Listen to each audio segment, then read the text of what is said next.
Walking through this shopping mall in Mumbai, India's biggest city, it's easy to see just how fast the country's developing. Compared to the estimated 3% growth the United States had last year, India's GDP growth was 9%, and some expect next year's numbers to be just as high. But this rapid growth isn't everywhere in India.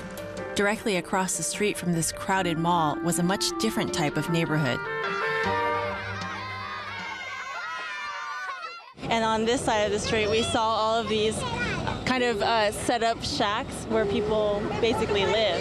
And it seems to be that they earn a living off of collecting trash and recycling it, because if you look at all of the bags that are piled up, it looks like they just pretty much collect junk.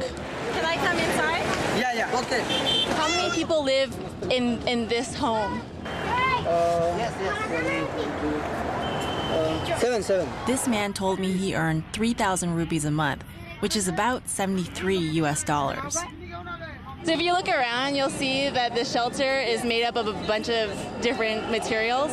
You'll see corrugated plastic, you'll see black tarp, torn up plastic, and things with a lot of holes in it, basically, so it doesn't really shelter, it just kind of does the job.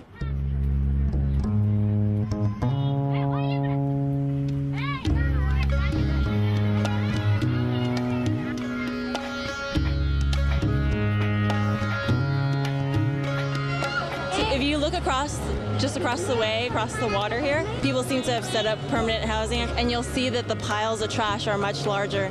But the ironic thing about this entire community is that it's right at the foot of a giant high-rise apartment building, and you can see more high-rises not too far away in the distance. One of Mumbai's biggest industries is called Bollywood, India's film business.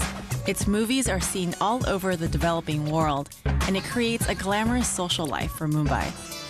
One of Bollywood's biggest stars is Rahul Bose.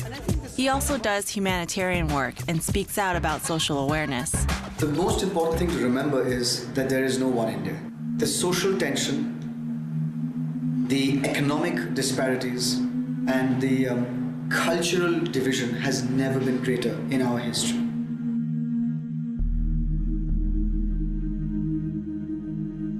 India is a country of over 1 billion people, and 25% of them live below the poverty line. In Mumbai, we visited Dharavi, the second largest slum in the world after the Kibera slums in Africa. Our guide was the head of a social service agency. Can you talk a little bit about the number of people living in slums in Mumbai? Yeah, it's almost about 55% of Mumbai's population, and this would account for 6.5 to 7.8 million people who live in slums. And there are about 57,000 families who still live in slum in Dharavi on roughly 535 acres of land. Even middle-income people, the so-called middle-income people, have to live in slums. Can you talk about some of the sewage problems? I mean, right next to us is just a cesspool of sewage water. Sanitation is also extremely poor. As you can see, there are open cesspools, open sewerage lines. Very few homes have running water. First of all, Mumbai has a water supply problem, which hopefully over the next few years it will get solved. But slum dwellers are particularly hard hit. They get water which has to be shared. In my opinion, it's not safe drinking water, but in very many ways, I think they've become immune to some of the diseases that the water can carry. And yet there are a lot of waterborne diseases that they will be subject to.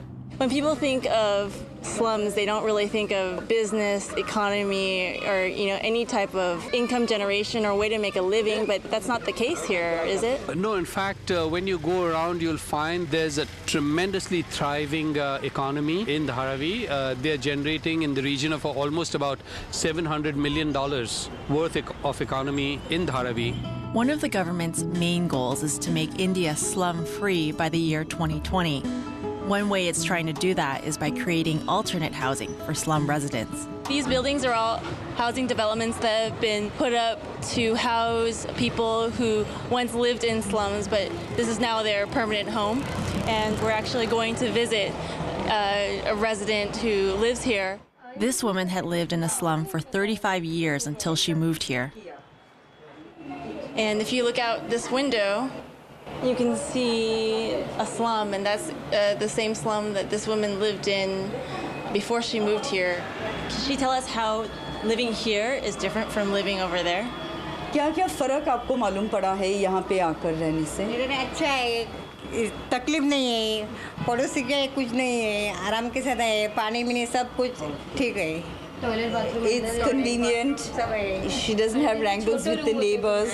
Water supply is regular, and there's a private toilet and bathroom.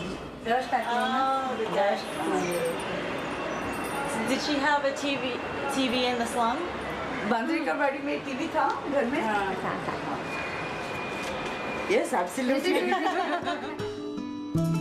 But right now, there aren't the resources nor the capacity to relocate every slum dweller in India, and more people from the countryside arrive every day.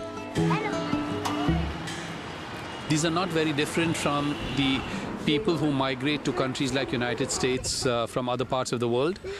In the same way, from villages, people migrate into cities like Mumbai and other cities to better their lives. We met this man who worked as a cab driver. He said he'd been living in Dharavi for nearly 14 years after moving from the country to Mumbai to find work. Very narrow. So this is where you live? Yeah, this is my room. I'm staying here. Oh, so your father sleeps here and you sleep here? I sleep here. My brother also sleep here. Oh, so three of you sleep in this one room. Where do you cook? Yeah, I'm cooking here. Look. Oh, so that is your kitchen, your stove? Yeah. My kitchen, my stove, my bathroom. Where do you get your water? Water. Yeah, pipeline. Water pipeline also have here. Look. Where is your wife? Where does she stay? My wife is not here. My wife is in my village. Yeah, lots of people out of Mumbai came here to make any jobs, just like taxi driving, and lots of jobs have here. Do you like life here better than you liked life in the country? Not too good life, but what can I do? You have to make money, right? Yes. Yeah. More than 70% of India's population lives in the countryside, and more of those people are migrating to the cities to find work because life in the country just doesn't provide enough means to make a living. The lack of the growth in the agricultural and the rural sector will pull this country down. So if something can be done for that triangle in the rural areas of India, which is health, employment, and education, this triangle has to be lifted. Once you lift that triangle, you will not only will you have a massively growing economy, you will have an equitable economy. What we've seen here is that the economy of India is growing a lot. Do you see yourself part of that being rich, or I don't think that economy of India is growing. Because of why? because most of the poor people stay here only. Here population is very high. You think that most people who are poor in India are going to stay poor? Yeah, because there's not any job opportunity for them. Rich people going to become richer, and poor people become more poor. Will India be able to sustain its rapid growth despite the growing gap between rich and poor? And what responsibility does India's wealthy class have in lifting those left behind? India has come to that global party. And the real character of this country will be when they say, hang on a second, but I have to leave the party early today. I'll see you tomorrow because I have 600 million people to feed back home. And when you do that, and the other guests at the party say, oh, he left early. Normally everybody doesn't dare leave here till midnight, but this guy's left 9 o'clock.